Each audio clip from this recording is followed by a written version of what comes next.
The morning sun rose gently over the wide, open plains of Montana.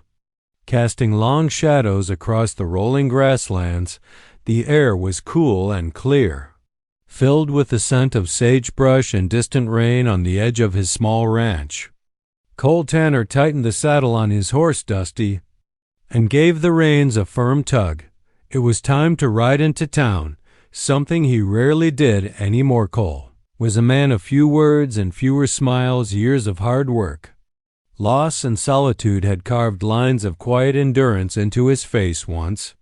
He'd been full of laughter and dreams, but those dreams had died the night his wife and child were lost to illness, leaving him with nothing but the land and the echo of what once was. Since then, his world had shrunk to the boundaries of the ranch, his cattle, his horse, and the lonely song of the wind. That morning, however, he couldn't avoid town any longer. Supplies were running low. Flour, lamp oil, nails, and rope. The winter had been hard, and the ranch's pantry shelves were almost bare.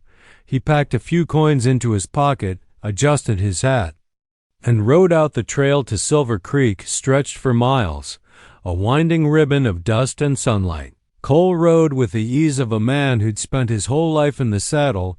His sharp eyes scanned the horizon, where hawks circled lazily and a herd of antelope darted through the brush, but even the beauty of the land couldn't shake the quiet ache inside him. He told himself he didn't mind being alone, yet deep down he knew the truth. It wasn't peace he felt out here. It was emptiness. As he rode, his mind wandered. He thought of the last time he'd been to town. Nearly 6 months ago. He remembered how people had greeted him kindly, but from a distance, whispering about that Tanner fella who keeps to himself. He didn't blame them. Grief had made him distant. People were kind, but kindness was hard to return when your heart had gone cold. Around midday, he stopped near a creek to water Dusty, kneeling by the stream. He splashed cold water on his face. Feeling the sting of the chill wake him, he caught his reflection in the rippling surface.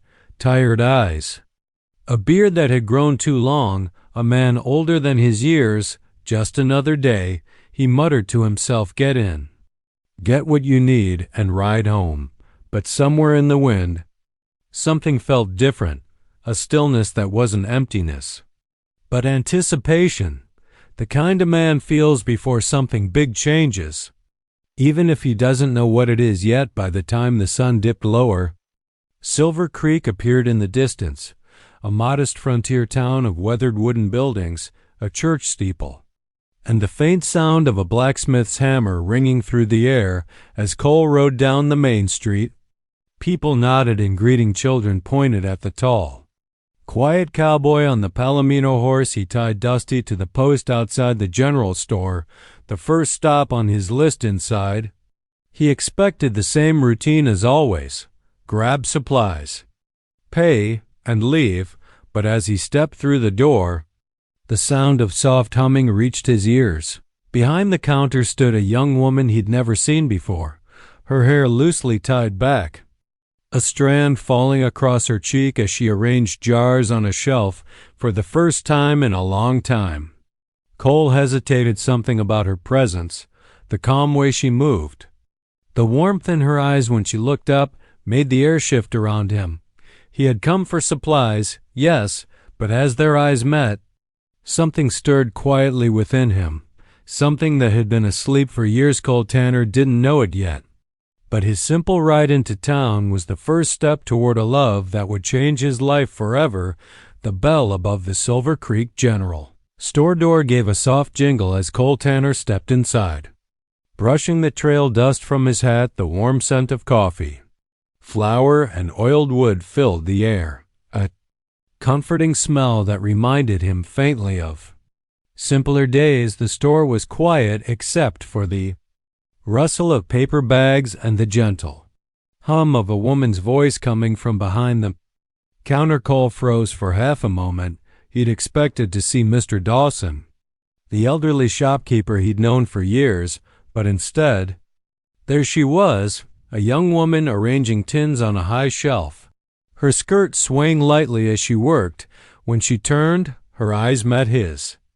And time seemed to slow just a little morning, she said, her voice carrying that soft warmth that could thaw even a hard man's silence. Can I help you find something?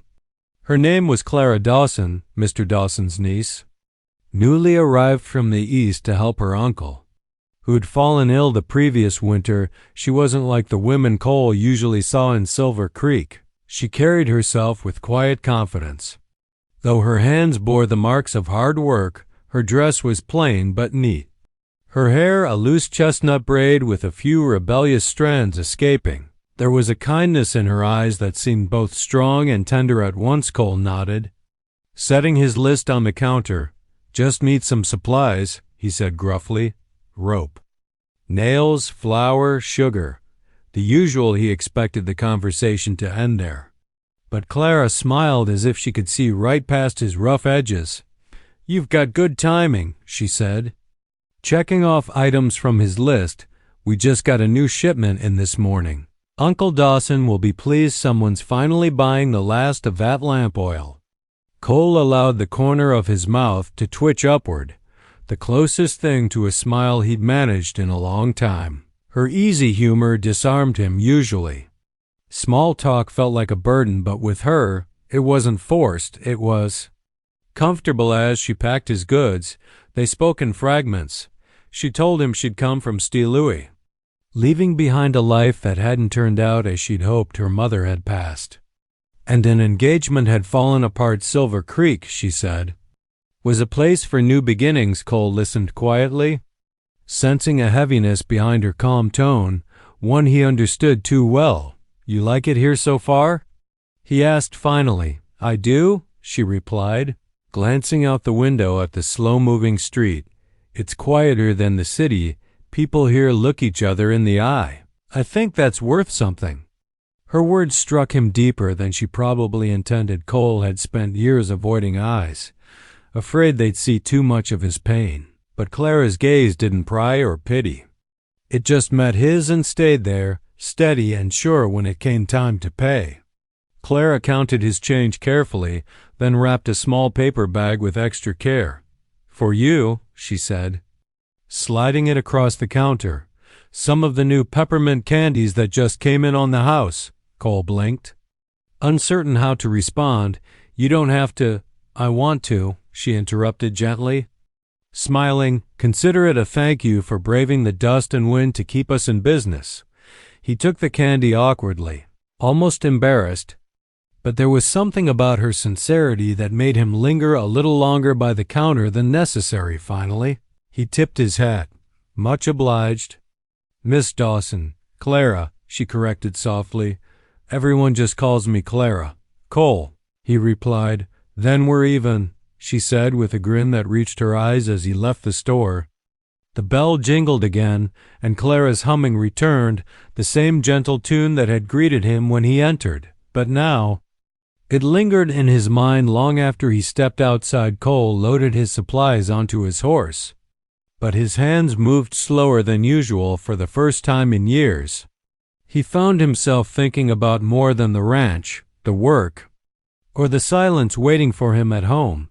There was a warmth spreading quietly inside him, the kind that made the cold world feel a little less lonely as he rode out of town. The peppermint candy sat untouched in his pocket.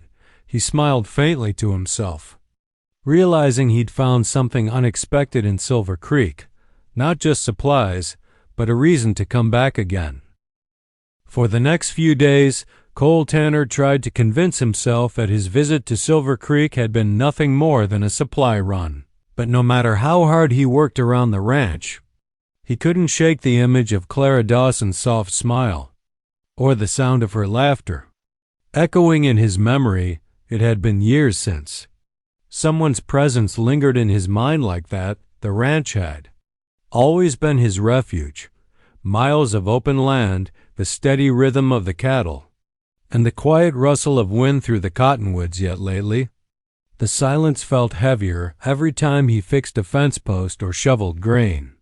His thoughts wandered back to the general store. He'd see Clara's face in his mind, the way her eyes had seemed to look straight into his soul, as if she saw the man he used to be, not just the hardened shell left behind by the fourth day. Cole found himself saddling Dusty again. The reason, he told himself, was simple. He'd forgotten to buy new stirrup straps, but deep down, he knew the truth. He wanted to see her again when he rode into town. Clara was sweeping the store's front steps. She looked up, surprise lighting her features. "Back so soon?" she asked with a teasing smile. Cole tipped his hat, feeling suddenly awkward. "Forgot a few things. Or maybe you just needed an excuse to say hello," she said lightly. Brushing a strand of hair from her cheek, he chuckled under his breath. A small, rusty sound he hadn't heard from himself in a long time. Maybe both.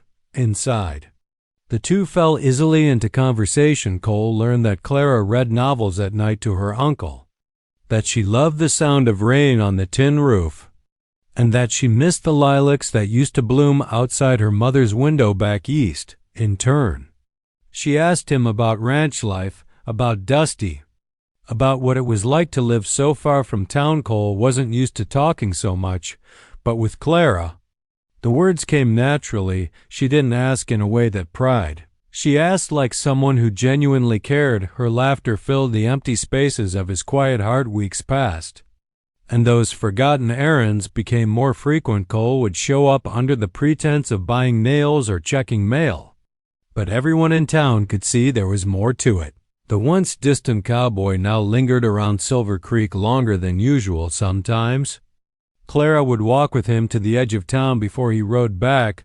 They'd talk about dreams, hers of building something meaningful, his of one day turning the ranch into a home again instead of just a patch of land. On one of those walks, as they stood beneath a cottonwood tree, the breeze caught Clara's hair, and Cole reached out without thinking, tucking a loose strand behind her ear. Their eyes met, and the silence between them was warm and charged, not awkward, not uncertain, just real. But even in those tender moments, fear flickered inside him. Cole had buried his heart once before, and the thought of losing again was something he could barely face that night.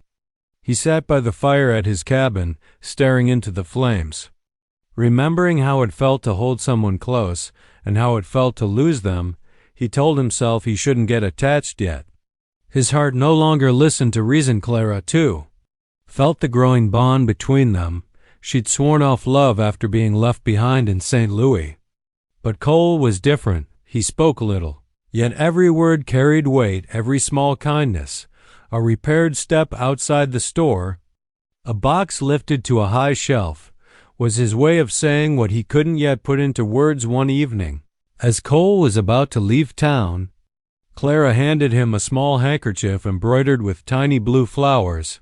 "For the dust," she said with a shy smile. Cole looked at it, then at her.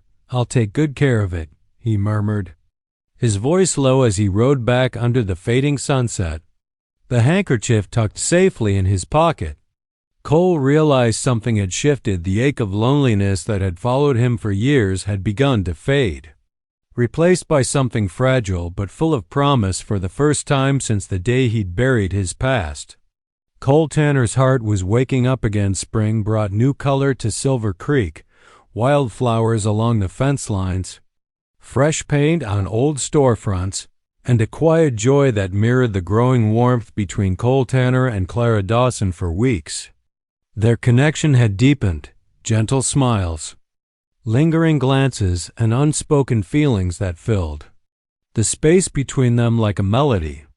Life in the little town had settled into a comforting rhythm, but peace in the West never lasted long. It started one dusty afternoon, when a group of 4 drifters rode into town. They were rough-looking men, the kind who smelled of whiskey, dust, and trouble. Their leader, a sneering man named Vince Maddox, had a reputation for stirring chaos wherever he went.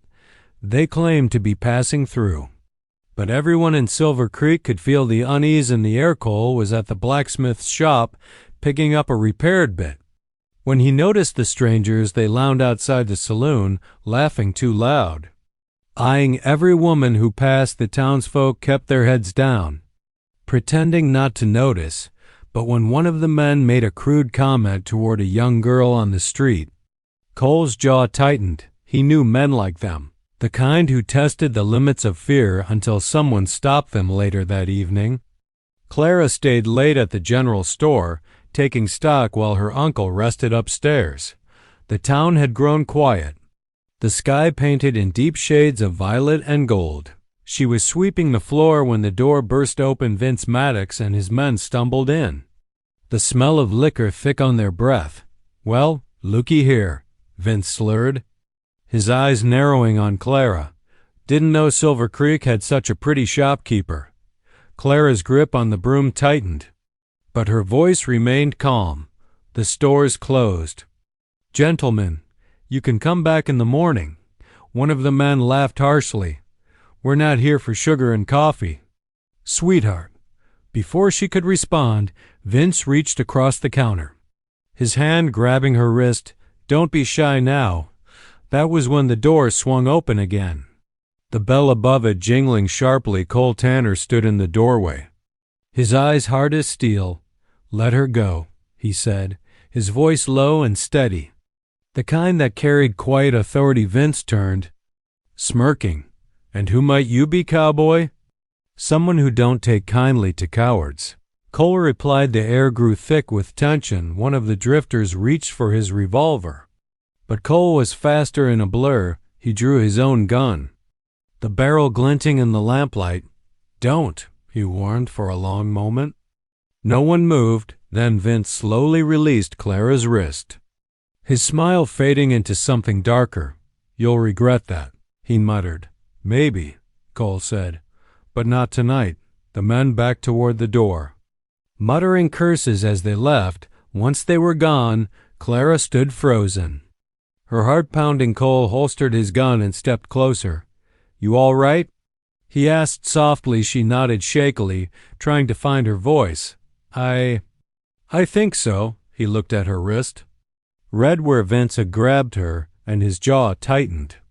"Again, they won't bother you anymore," he promised. Clara's eyes shimmered. With tears she refused to let fall. "You could have been killed." "Not the first time someone's tried," he said with a faint, reassuring smile. That night, Cole stayed outside the store until dawn, his rifle across his lap, watching the quiet streets. The drifters didn't return when the sun rose. Clara stepped outside with 2 cups of coffee. She handed one to him, her fingers brushing his. "Thank you," she whispered. "For what?" "For being the kind of man who shows up when it matters." Cole looked away, humbled, his heart full in a way it hadn't been in years. He had come to Silver Creek for supplies, but what he'd found was something far greater, a reason to stand, to protect, to feel again. And in that moment, as the morning light touched Clara's face, he knew this woman had already stolen his heart completely. The night of the confrontation with the drifters left Silver Creek shaken, but safe word of Cole Tanner's bravery spread quickly through town. How he'd stood between danger and the woman everyone adored. The people nodded in quiet respect when they saw him. Yet Cole didn't care much for praise. His concern lay only with Clara Dawson in the days that followed. He visited the general store often, making sure she was all right. Clara's wrist, once bruised and red from where she'd been grabbed, was healing, but the fear in her eyes lingered. She tried to mask it behind her usual smile. Yet Cole saw through it. He'd known that kind of fear, the one that lingers long after the danger is gone. One morning, he stopped by early, bringing with him a small bouquet of wildflowers he'd picked along the creek. They weren't perfect, a few petals torn, stems uneven, but Clara's eyes softened when she saw them. "Those are lovely," she said gently, taking them in her hands as if they were the rarest flowers in the world. He shrugged, suddenly self-conscious, figured they might brighten the counter some. "They already have," she replied. Her voice warmed from that day on. Something between them began to shift. Their conversations grew deeper, their silences more comfortable. Clara no longer flinched at sudden noises or strangers' voices. Not when Cole was nearby. He had become her safety, steady, kind, and unwavering, and in return, she gave him something he hadn't realized he'd been missing: peace one evening. As the sun melted into the horizon, painting the sky gold and pink, Cole stayed behind after closing to help Clara stack crates in the back room. The faint scent of flour and coffee filled the air, and the only sound was the creak of wooden boards under their boots. "Cole," she said softly, breaking the silence, "why did you stay that night after they left?" He paused, setting down a crate. "Couldn't sleep knowing you might be afraid." Her gaze dropped to the floor. "No one's ever done something like that for me." "Well," he said, his voice low, "you deserved someone to stand up for you." She looked up then, her eyes glistening. "And what about you, Cole Tanner? Who stands up for you?" For a moment, he couldn't speak. Her words touched something deep, something tender he'd buried long ago. "Ain't had anyone in a long while," he admitted without thinking. Clara reached out and placed her hand over his. It was a small gesture, but it carried 1,000 unspoken emotions: gratitude, affection. Understanding, the air between them grew still. "You don't have to be alone anymore," she whispered. Cole met her eyes, his heart pounding. For years, he'd kept people at a distance, afraid that letting anyone close would only lead to loss. But Clara wasn't just anyone. She was the light that had quietly chased away the shadows of his solitude. Later that week, as they walked together by the creek just outside town, the conversation turned to the future. Clara confessed that her uncle planned to retire soon, and she wasn't sure what would come next. "I've thought about leaving," she said, "but I don't know where I'd go." Cole hesitated before speaking. "You don't have to go anywhere." She looked at him curiously. "What do you mean?" He took a deep breath. "I've got plenty of land out at the ranch. It's quiet, peaceful. Could use a woman's touch." Her eyes widened. "Are you asking me to?" He nodded slowly. "Come with me, make a life there together." Tears welled in Clara's eyes, though a smile trembled on her lips. "You mean it?" Cole stepped closer, brushing a tear from her cheek with his rough hand. "I ain't said much in my life I didn't mean." For a long moment, neither spoke. The only sound was the whisper of the creek and the soft hum of the wind through the pines. Then Clara leaned forward, resting her forehead against his chest. "I'd love to," she whispered. Cole held her close, his arms wrapping around her as though he'd found something he never thought he'd have again: love, hope, a reason to live beyond the ghosts of yesterday. That evening, as the first stars appeared in the sky, Silver Creek watched as two hearts that had known pain and loss finally found healing in each other's arms. Cole Tanner had come into town a broken man now. Standing beside Clara, he realized that love had rebuilt him, piece by piece, smile by smile. The morning dawned bright and clear, painting the hills around Silver Creek in hues of gold and amber. It was the kind of morning that whispered of new beginnings, and for Cole Tanner and Clara Dawson, it truly was. The small town that had brought them together now watched as they prepared to leave. Side by side, ready to start a life beyond its dusty streets, Clara stood outside the general store, her trunk packed neatly with the few belongings she owned: a couple of dresses, her mother's worn Bible, and the handkerchief she'd once given Cole. The townsfolk gathered quietly nearby, offering hugs, goodbyes, and warm wishes. Old Mr. Dawson, her uncle, rested a hand on her shoulder, his eyes misty. "You sure about this, girl?" he asked gently. Clara smiled, her voice steady. "More sure than I've ever been. Uncle Cole's ranch. It feels like home already." Cole approached then, leading Dusty and a second horse, a chestnut mare he'd saddled for Clara. His usual stoic expression softened as he looked at her, a mixture of pride and awe. She looked radiant in her simple traveling dress, the morning sunlight catching in her hair. "You ready?" he asked quietly. Clara nodded, smiling up at him. "Ready as ever I'll be, with a few last goodbyes." The couple mounted their horses and began the slow ride out of town. The townsfolk waved until they disappeared down the trail, their figures growing smaller against the open horizon as they rode.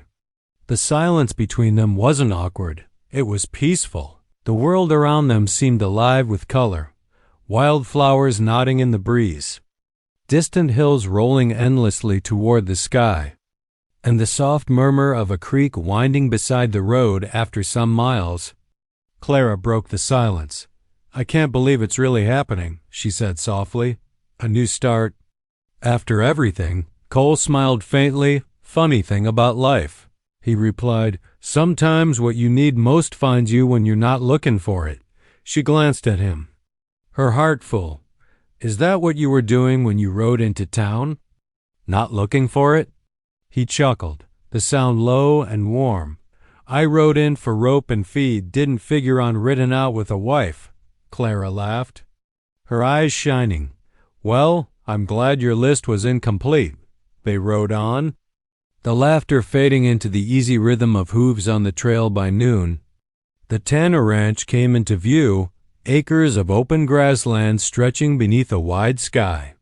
The little cabin standing sturdy against the wind, it wasn't fancy, but to Clara, it was beautiful when they arrived. Cole dismounted first and helped her down. She stood quietly for a moment, taking it all in, the rustle of the grass, the scent of pine, the hum of crickets in the distance. It felt alive. And more than that, it felt right. "This is it," Cole said softly, almost shyly. "Ain't much, but it's honest land. Thought maybe we could make something out of it, together." Clara turned to him, her eyes bright with emotion. "Cole, it's perfect. It's everything I ever hoped for." They unpacked her trunk, bringing a few small touches into the cabin, a vase for the table, lace curtains for the window, and the bouquet of wildflowers he'd once given her, now pressed between pages of her Bible with every small act. The house transformed from a place of solitude into a true home that evening. As the sun dipped low, they sat on the porch together, watching the horizon burn with shades of crimson and gold. The silence was soft, filled with the quiet hum of life around them. Clara leaned her head on Cole's shoulder. "Do you ever think about how different life might have been if you hadn't come to town that day?" He nodded slowly. "Every day, I reckon.